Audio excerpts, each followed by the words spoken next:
Hey folks, how you guys doing? Hope you are all having a great day today. This video is a rather long video, and while I encourage you all to watch the entire video, I understand that not everybody has that much time. So just know that you can press the little gear icon somewhere on YouTube and change the playback speed to 1.5, 2 times speed, whichever you need to kind of get a little bit more of the video in less amount of time if you choose to do so.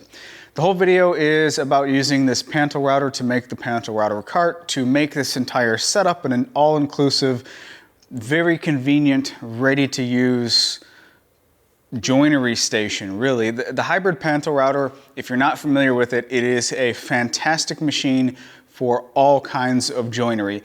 You may have seen this used with mortise and tenon joinery most commonly, but it's not just that. You can do mortise and tenons, variable space dovetails or box joints, dowel joints, bow tie, diamond templates. Any template that you put up here is a 2-to-1 reduction that can be cut precise on here, and with various stops, it's very, very repeatable.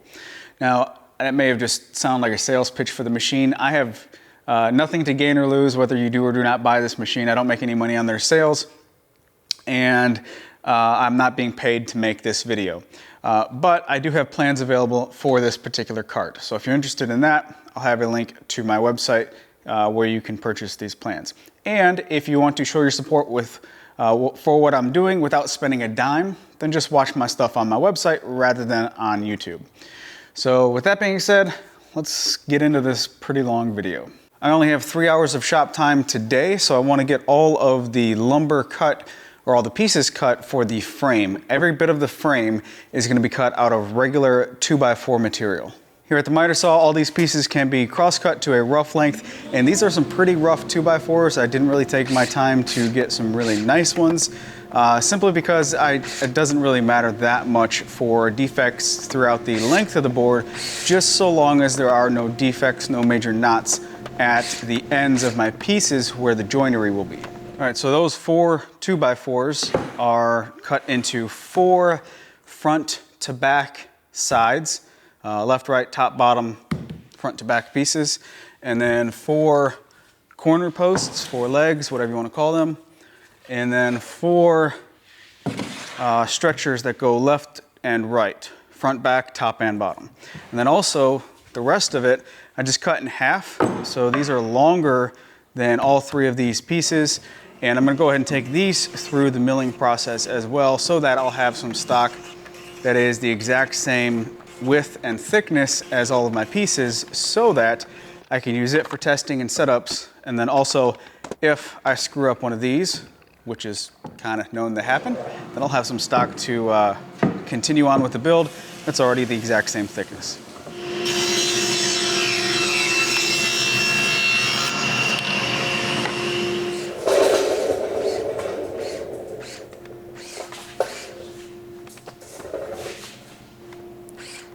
Now the pieces can be cut to their final length. Before I get started cutting the joints, I want to walk you through a dry assembly to show you how this will be assembled. We have a top and bottom short piece and 2 vertical pieces per side assembly. So this is obviously laying flat. These pieces will be the vertical pieces with the tenons. The horizontal pieces will be the mortise pieces. So 4 mortise and tenon joints, and that's how this will be assembled, the side assembly. 2 of them. Once they are completely glued together, then I can cut mortises on the back side, because this side right here is facing out. So the mortises will be cut on the other side, and then the 2 side assemblies will be connected with a board like so. Once again, this board will be on the other side. This side is facing out, but just to give you an idea, this board will be in this orientation, connecting the 2 side assemblies. So 4 mortise and tenon joints, glue them up, and then 4 more mortise and tenon joints. The thing is, every one of my pieces have the same thickness, so I need to set up the machine based upon the thickness of all of my stock, regardless of which orientation they're going to be in, because all the mortise and tenon joints will be cut with the tenon flat on the table. The first thing to set on the PantoRouter is the height of the template holder, and you want the height of this to be perfectly centered with the height or thickness of your material. That way your joint is cut centered on the material thickness. To do so, we have this stop block right here that's calibrated when the machine is initially set up. And this is a scrap block or an offcut of the same material that I'm working with. So it has the same 3" and 1 1/4" dimensions as all of my other pieces. And setting this on top of the stop block, I can then release the template holder and let that sit on top of this material, clamp it back down. And now, if this goes onto the table, this cut will be perfectly centered vertically on my material. The next thing to set up is the table fence, and we want this to be positioned so that the material is centered on the table every single time. So you probably can't see it, but there's a line scratched on the table, which is the perfect center of the table based upon the center of the template holder. And there's 2 scales on this bar over here. The scale closest to the camera is a 1:1 scale, and the scale closest to me is a 2:1 reduction scale. So I can set my block here and see that it is indeed 3 inches. So now I need to line the center of the table to the 2:1 reduction of 3, and that will position my material. Let me go ahead and set this really quick. Now my material will be perfectly centered on the table when it's up against the fence every single time. There's 2 main takeaways from this machine. It's precision and it's repeatability. The precision comes from when you set up the machine properly the first time, which is very easy to do. And repeatability comes from stops and reference faces. So long as you keep track of all your stops, in this case the fence, and we've got a couple stops here on the front of the table that I'm about to show you, and you keep track of the reference faces up against those fences as well as the table, then you can batch out a lot of joints, very precise, very fast. So this fence naturally allows for perfect centered tenons, but we're gonna cut the mortises first. You always wanna cut the mortise first and then size the tenon to that mortise. In this case, the mortise needs to be cut on this face, so we need a couple more stops. When the joint is assembled, this side of the tenon board up against the fence will need to be aligned with this side of the mortise board. So obviously we use the fence as a stop in that direction. So we also need to make sure we're not angled this way when we cut our mortise. So that's where these stops come into play. They're plastic, so if the router bit interacts with them or touches them, it's not going to damage the bit any. These are disposable in that regard. They can get chewed up. So I'm going to put 2 stops on the front side of the table. That will position the material this way and make sure that every one of these cuts are in line the same way, and then pushed up against the fence that way. So now we have 3 reference faces that will position our material every single time. The front face on these stops, this end over here up against the fence, and of course the face touching the table. Now the piece can be clamped in place. My mortise piece is located where it needs to be. Now I need to hold it in place. These clamps come with the machine and they slide into these slots on the table, making holding stuff down really easy. So you'll notice that this fence doesn't go all the way to the front of the table, and that is so you can get one more clamp right here in the front. And with the piece positioned up against all of these stops, I'll clamp it in place. Sometimes you want a little bit more clamping pressure than just that, but unfortunately this isn't going to reach this side of the material at all. So the solution to that is adding a support piece over here that is about the same height as your material, and then some type of bridge material to go in between. And now I can put downward pressure onto the material over here, making a much more stable piece to make the cut. The last thing to do is set the plunge depth, how far you want to go into the material. And I'm going to remove this dust collection mustache or brush, whatever you want to call it, so we can see the bit. And first thing we want to do here is put the bearing inside the template. So now we have our height established by the template, and if we move the bit up against the work surface, you can see we have another stop block in this direction. How far do we want to go into the material? Well, if you have a specified depth, there's a scale here, and you can just set the stop block to that desired depth on the scale, and you'll know that you'll plunge in that exact distance. This is a through mortise and tenon joint, so all I really need to do is go through the material. I'll be able to feel that, so setting this is not necessary. However, I have 1 1/4 inch thick material, so I'll just set it 1/16 of an inch past that. And there you go, I've got the depth, or the plunge depth set. This is your backstop. For mortises, it's not necessary, but we will use it for the tenons. Now I'm ready to cut. I'm gonna put the dust collection mustache back on because I value dust collection more so than showing you a router bit cutting wood, and we'll make the cut.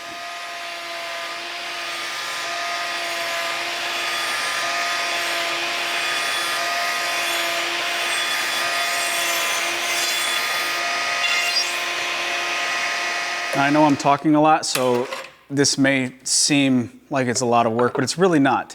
It's all reference faces and a very quick and easy setup. So speaking of reference faces and setup, if these were non-through mortise and tenon, if the mortises had a specified depth, then you need to cut through that same front side of the board for both mortises. And in that case, we would have to reposition the fence so that this front side stays towards the router bit and we have a stop over here. We don't have to worry about that because these are through mortise and tenon joints, through mortise and tenon joints. So it doesn't matter if we cut through this side or if we cut through on this side, so long as these two faces are parallel and everything is nice and square, you're gonna get the same location of the mortise. So on all these, I can simply rotate the piece around and cut the next mortise with the exact same setup.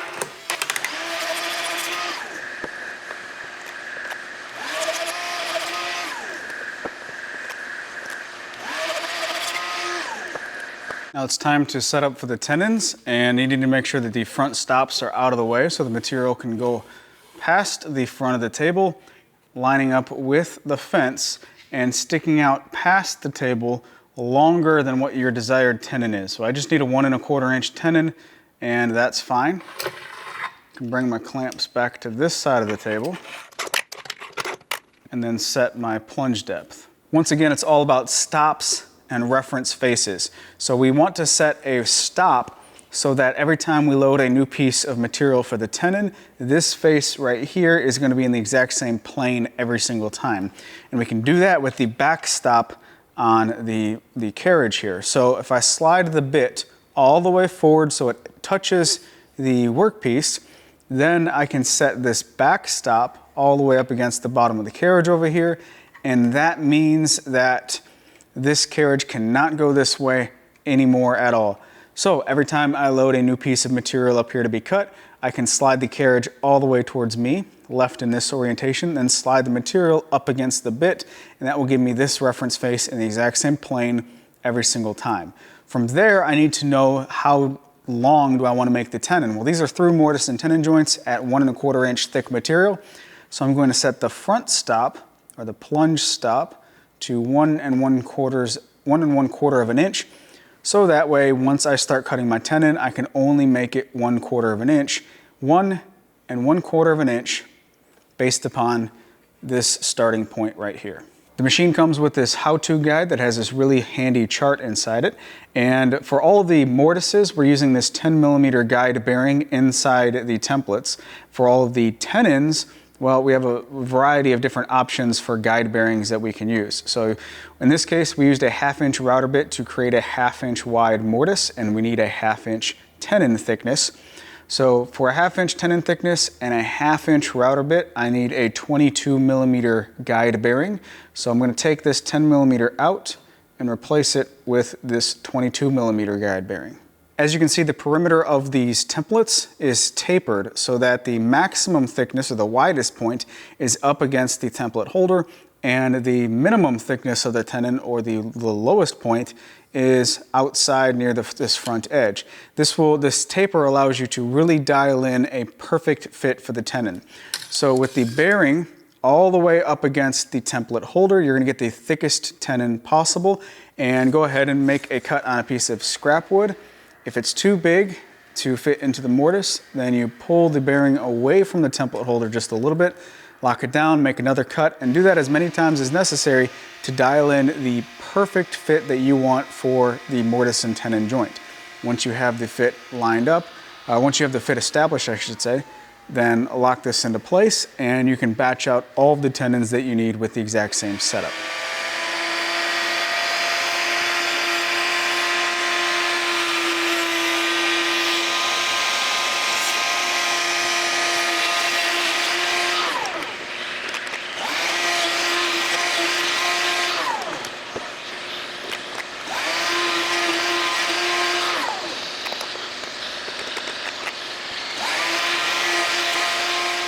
All right, before I glue these together, I want to show you that due to using reference faces and stops, everything should fit nice and precise, which it does. And it's all compatible with one another. So all the joints are the same, meaning I can spin this around and I should get the same precision off of the outside reference faces, which you do. Pretty cool. So I'm going to go ahead and do a dry assembly with all these just to make sure everything fits, which it should. I don't doubt it at all. But then I'll take it apart and glue everything up and come back once these assemblies are dry.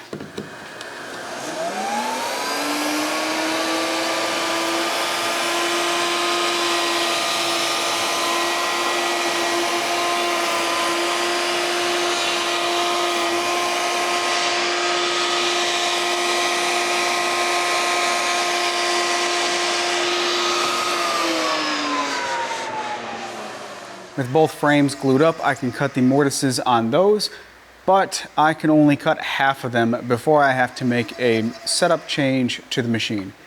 So let me go ahead and explain that real quick. We have this other piece back here, so we can't simply rotate the piece around and cut from the other face, even though they are through mortise and tenons, because, well, this is in the way. We need to start at this face without this being in the way.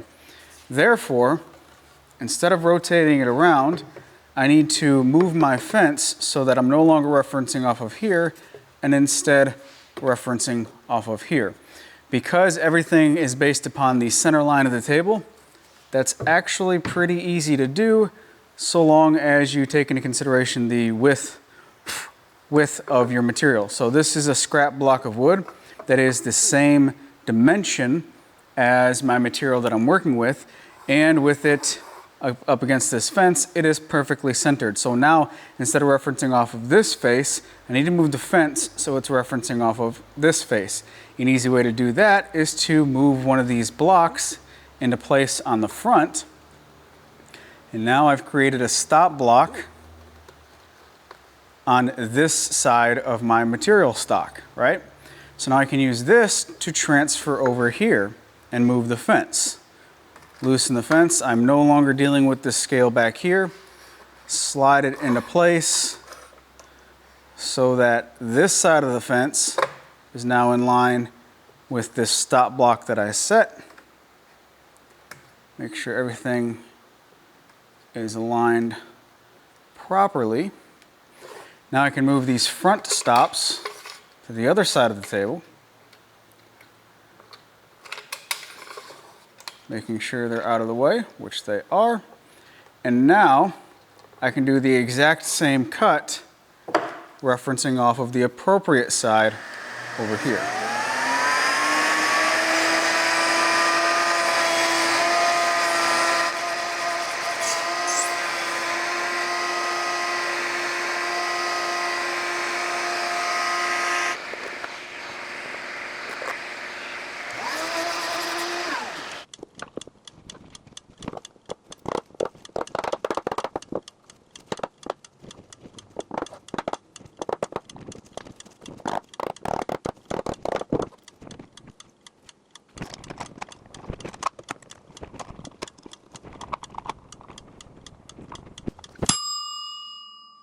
It's actually been about a week or so since I recorded anything about this cart. That's because I put some casters on the bottom, plywood on top, PantoRouter on top, and started using it.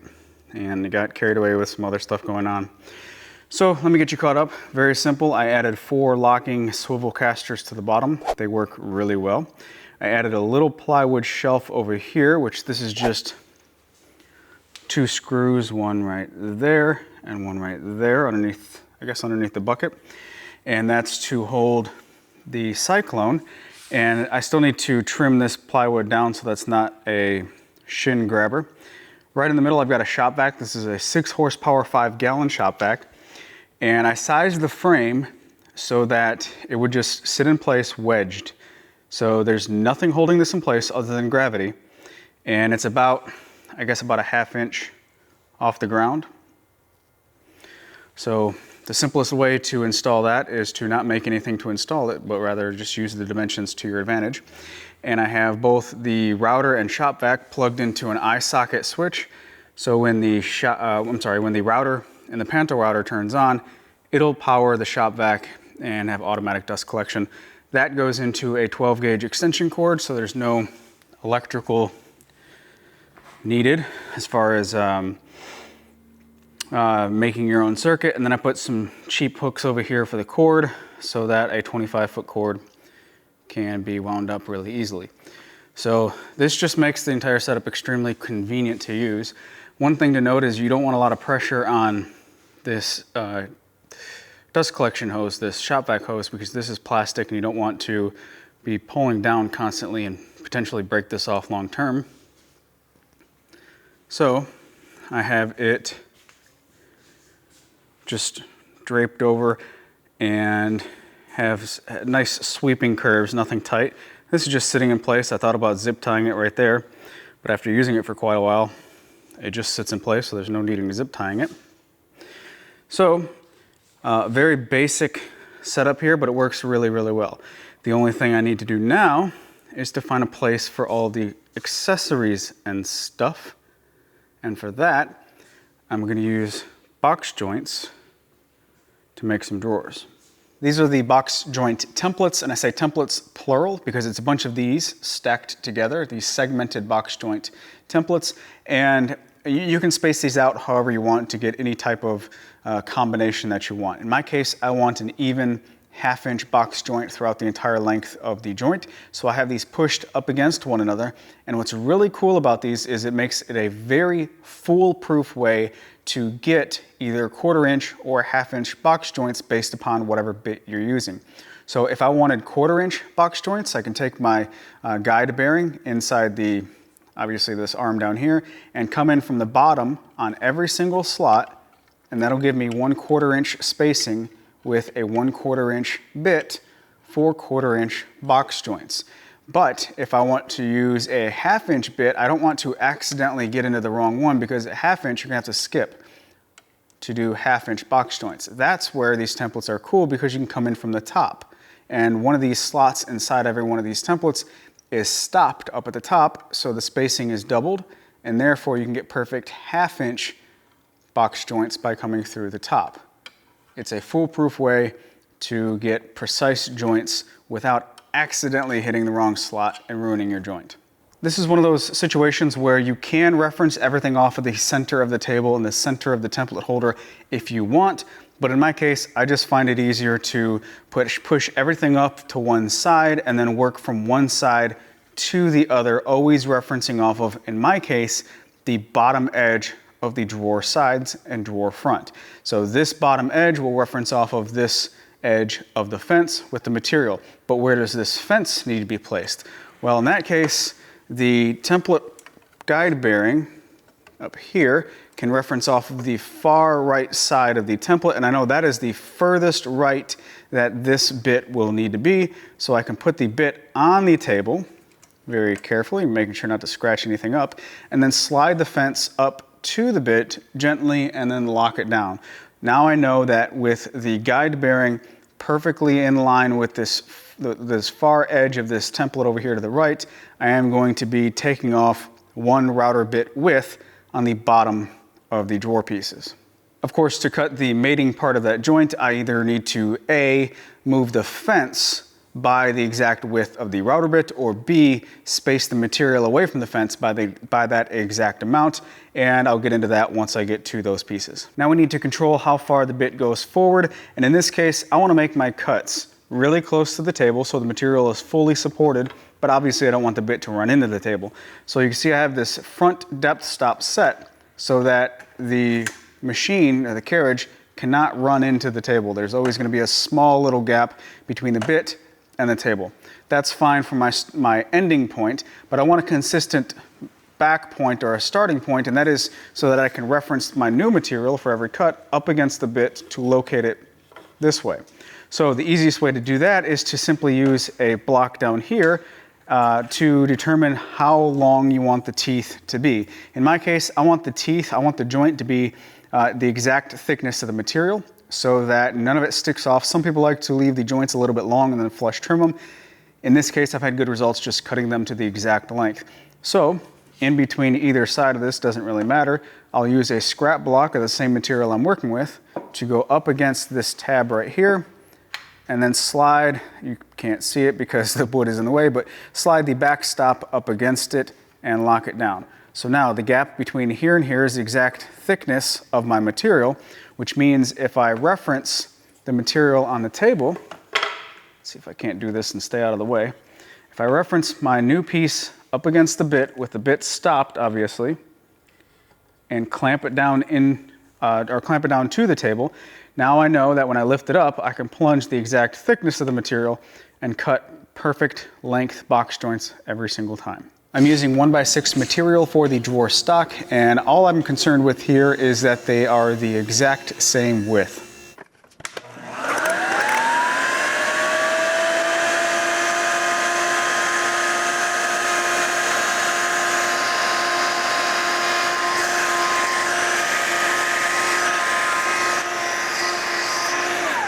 Before I cut the other half of the joint, I want to mention the precision of these templates and how you can adjust the fit of your joints based upon how you interact with the templates. So first, you should always create a test joint before you batch out a bunch of parts, obviously. But in my case, I've already messed with this, so I already know the precision that I want. These slots, when the templates are squished together, are a little bit wider than the diameter of this guide bearing. And that allows you to have two reference sides as you travel up and down the template. So in my case, I wanted the tightest setting. So as I was both going down and up on the template, I was putting pressure on the template on the operator's side of this slot. There's a little bit of wiggle room, like I said, so if you want to have a larger cut made, just a tiny amount larger than the diameter of the router bit, then you can go down on one side of the slot and then back up on the opposite side of the slot. And that will make a very, very slightly wider cut. Now you can use, that will amount to 3 types of precision, right? So the first combination is all of your cuts, no matter what, on both sides of the joint are cut on one side of the template. And that's what I'm gonna do here. I'm gonna make all of my cuts with the bearing pushed up against the operator side of the template. The second precision, or the second fit you can get, is by cutting half of the joint at the tightest setting, and then say on the other half of the joint, on those you use both sides of the slot on your travel, so half of the joint is cut a little bit wider. The third tolerance, or the third tightness you can get from this, is by cutting both sides of the joint with both sides of the template. So play around with it before you batch out all of your stuff. I already know the fit that I want I can achieve by using just one side of the template on both sides of the joint, or one side of the template slot on both sides of the joint. To cut the other half of the joint, we need to either offset the pieces from the fence by the exact diameter of the router bit, or simply move the fence by the exact diameter of the router bit. And one of the easiest spacers you can use, or the most convenient ones, is a drill bit, because, well, you know the drill bit size, you should know the spacer. This is exactly 1/2 inch according to my calipers, but putting it right here and having a piece of metal just kind of sitting right there, kind of unsecured. I've done it before, but it's not the most ideal situation. So instead, I am actually gonna move the fence, and it's actually really, really easy to do with a dial indicator. So first, before I mess with this fence at all, I don't want to lose the placement of it if something happens and I need to reset. So I'm gonna take one of these front stops and put it in the table right here up against the back side of the fence. So if I ever have to come back to it, or if I mess up, I can always go back to that exact same location. Now I need to move this over by the exact by an exact amount, the exact diameter of the router bit. So for that, I'm going to use a dial indicator, and this is just a cheap one that I've screwed to a piece of plywood. I've been kicking this around in the shop for many years. It is extremely handy well, it's handy for many situations. In my case, it's taller than the fence though, So I'm going to use a spacer block here, or a stop block, to extend the fence up, and I'll push this in so that it marks 0 on the gauge. Clamp it in place, tweak it back to 0, and now I can move my fence an exact 0.500 inches very, very easily and precisely. Oh, a 1,000th off. That may or may not make a difference, probably not. And there we go, exactly 0.500 movement with just a couple blocks that I recommend you have anyway. Now the other half of all of the joints can be cut, and while doing this I was experimenting a little bit and found that dust collection is a little bit better if I come from the bottom up, and that's just due to the rotation of the bit and how far the bit is sticking out. This could also be resolved by using a shorter bit, but the quickest and easiest solution is to note that next time I should mount the templates upside down in the template holder and raise the template holder just a little bit so that I can still cut 1/2-inch box joints, but starting from the bottom and cutting up. Here's a quick tip for you. Instead of applying glue to all 4 of these faces, if you can orient them to where they line up, simply clamp them together and apply glue one time to all 4 boards. I'm using hide glue for 2 reasons. Number 1, it's going to help lubricate the joint and make assembling it a little bit easier. And number 2, it'll allow me a lot more open assembly time. If I was using regular PVA glue, not only will it set up quicker, but the water in the PVA glue will expand the joint, making it an even tighter fit, causing me to swing a much larger hammer than what I want to swing. If the joints are nice and tight, you don't necessarily need to leave them in clamps. Just use the clamps to pull the joints closed. Take it out of the clamps, measure for square, and set it aside.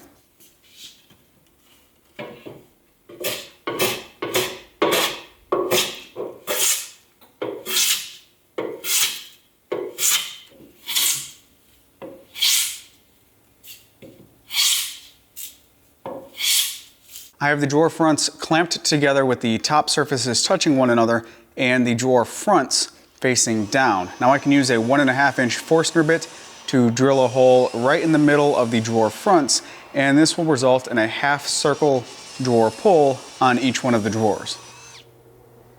And while the drawers are still together, I'll use a roundover bit to ease the edge.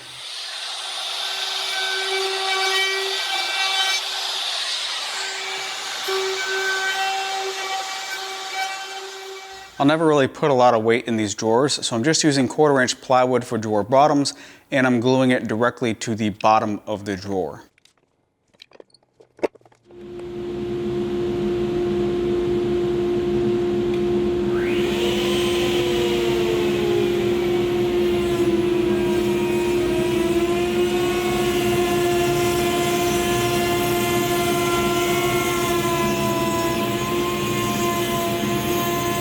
I'm using ball bearing drawer slides. I think this is just an economy 1-inch over travel, nothing expensive or anything.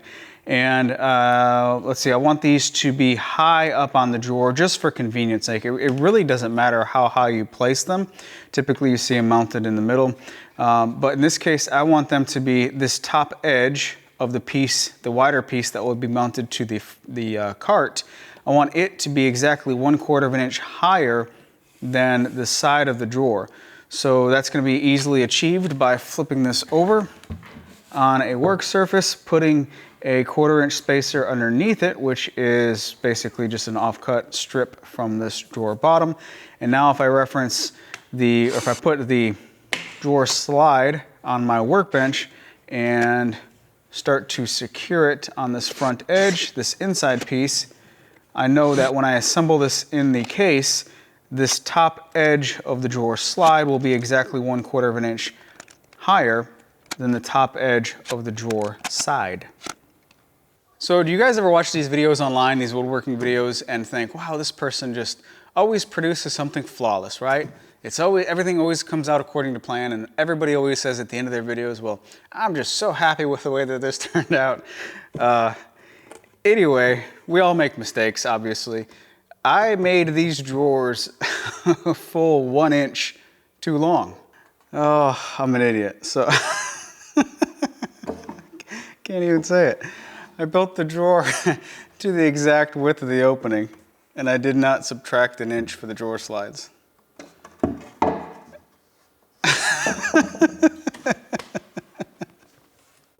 I don't know if I wrote down the measurement wrong or read the tape measure wrong or set the stop block wrong, but it's something that I did wrong. And I didn't take that, or I didn't figure that out until I went to install the drawers. So, dumb mistake. I went ahead and remade both of these drawers, not out of pine because I ran out, instead out of poplar. And I got carried away working without the camera running and went ahead and installed them in there. So there's no footage of them being installed, but that's okay because we've all seen drawer slides being screwed to the inside of a case. So, oh man, let me just catch you up with where we're at over here. If you can't laugh at yourself, then, well. The cart is basically done, and as you can see, the drawers are already installed, and the drawer slides are exposed in between these posts. And I don't want them to, I guess, remain exposed just for dust reasons. So just to keep the dust out, I'm going to screw through the drawer slides and install this piece of plywood just to kind of cover things up a little bit. You know what's really frustrating? When you go to undo one of these long cord reels and it's all tangled up. And that's because when you wrap it up, you're just making a right turn, right turn, right turn, right turn, right turn. You're twisting the cord. This is true with garden hoses as well. And extremely important to wrap up the cord the right way on the vacuum cleaner in the house so it's not frustrating, in my opinion anyway. Instead of going the same direction every time, make a figure eight. Top down, top down, top down, top down. What you're doing is making a left turn, right turn, left turn, right turn, left turn, right turn. And that way, when you need to take this off, it's going to not be all tangled up. So in this bottom drawer, it's just basically overflowed some scrap test joints that I've made. These are cool to have on hand to show people. And this will just be, you know, for the clamps, odds and ends type stuff.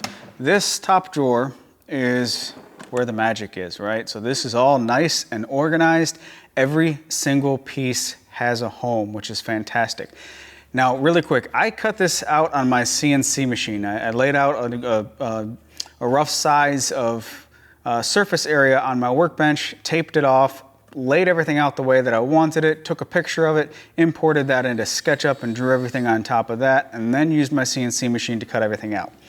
I know not everybody has a CNC machine, and actually that wasn't my initial choice for this. My initial choice was Kaizen foam, but I realized why buy foam when I can just cut one of these out myself. So if you buy the plans for this cart, I'm gonna have this whole diagram ready to go so that you can duplicate this setup and you'll know where everything has a home and everything fits for the Kaizen foam. Or if you just wanna, or if you have a CNC machine or know somebody with one, then I'll have the vector file for all of this to go ahead and cut it out. But anyway, everything is here. We've got our horizontal mortise and tenon templates, our vertical mortise and tenon templates, the triple mortise and tenon, the variable space dovetail templates, the box joint templates, the bow tie, the diamond, there's 5 dowel templates. Some of the tools, this is for the router, this is for the templates, and this is one of the most handy things to have for just about all of these types of machines.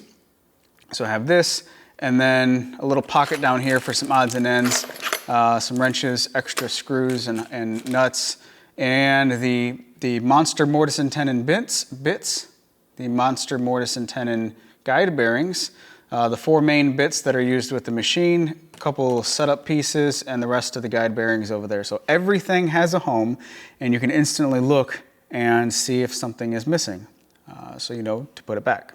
2 more things to mention before I stop talking, and I did end up zip tying the hose and cord to that lower rail, and just gives plenty of extra without the added stress of it just dangling down here at the bottom.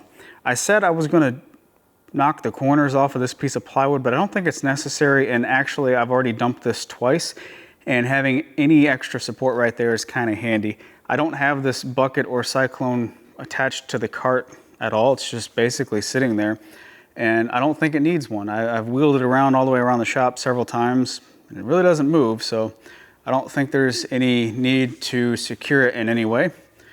Gravity seems to be doing the job just fine. And it is a completely non-rigid setup. So if you accidentally bump into it, it's not gonna damage anything if it wiggles. So this project is done, and real quick, if you're not familiar with the hybrid PantoRouter, this machine, then I'll have a link in the description. Check it out. I am not affiliated with the folks at that company at all. I don't make any money on their sales, and I'm not being paid to make this video.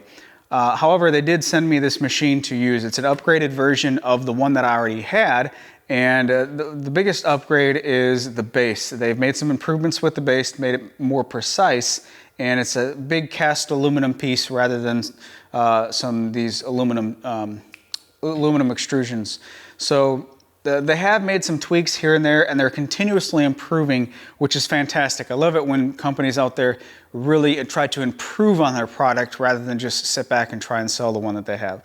So that's fantastic. Great folks to deal with. If you're interested in making this cart, I will have a set of plans available. Link is in the description if you're watching this on YouTube, but the plans aren't going to be 100% for this cart, and that's because I've noted some areas for improvements along the way. So it's going to be close, but not 100%.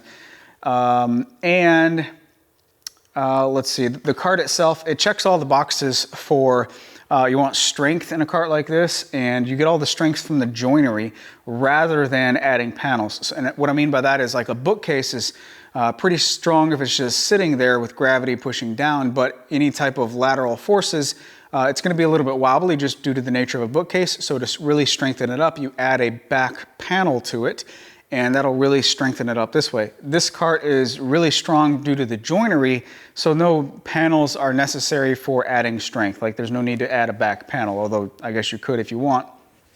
I did add some panels to the side, but those were simply to reduce the amount of dust that gets on the drawer slides. So that's number one. Number two, it's an easy project to make if you don't screw up like I did. And the third thing is it's convenient and efficient to use the machine now. All of the accessories are right here, ready to go. So I'm looking forward to using this. If this is your first time watching one of my videos, be sure to go to my website, jayscustomcreations.com, sign up for my email newsletter, and you'll see everything that I publish, because I publish way more stuff on my website than I do here on YouTube. And if you want to support what I do without spending a dime, simply watch my stuff on my website. I don't have a Patreon account or anything like that. I don't really like taking money for nothing. So if you'd like to show your support, like I said, for what I do without spending any money, just watch my stuff on my website. It's very much appreciated. That's it for this video. You guys take care. Have a great day, and I'll catch you in the next video.